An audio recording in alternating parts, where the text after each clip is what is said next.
Praise the lord. ప్రభు అయిన యేసుక్రీస్తు నామములో మీకు శుభములు. ఈ దినము కొరకైన దేవుని వాగ్దానము, నీ రాకపోకలయందు యెహోవా నిన్ను కాపాడును. కీర్తనలు 121 అధ్యాయం 8వ వచనం. దేవుని మందిరమైన యెరూషలేమునకు ఇశ్రాయేలీలు ప్రయాణమై వెళ్ళినప్పుడు పాడుకునే పాటలే యాత్రా కీర్తనలు. యాత్రా కీర్తనలు అన్న పదము హీబ్రూలో ఎక్కి వెళ్ళడం అను అర్థమిచ్చును. దేవుని మందిరమైన యెరూషలేము ఎత్తైన కొండల మధ్యలో ఉన్నందున అక్కడికి ఇశ్రాయేలీలు సంవత్సరమునకు 3 పర్యాయములు యాత్ర చేసేవారు. ఈ యాత్ర నేటి మన విశ్వాస యాత్రను తెలియజేయుచున్నది. నేటి కాలంలో రోడ్డుపైకి వెళ్ళిన వ్యక్తి పరిస్థితి ఎలా ఉంటుందో అర్థం కాని పరిస్థితి. మరి ఆత్మీయ జీవితం కొనసాగాలి అంటే ఇంకా ఎంతో కష్టంగా ఉంటుంది.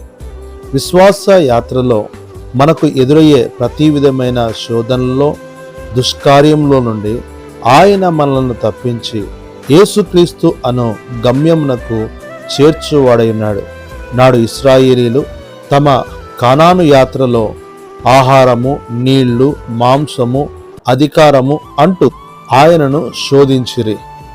మనము ఆ రీతిగా శోధించక కలిగిన వాటితో తృప్తి చెంది అపోస్తలుడైన పౌలు చెప్పినట్లుగా మంచి పోరాటం పోరాడి తిని, నా పరుగు కడముట్టించి తిని, విశ్వాసమును కాపాడుకొంటిని అనే మంచి సాక్ష్యమును కలిగి ఉన్నట్లుగా ప్రభు మనకు కృప చూపునుగాక.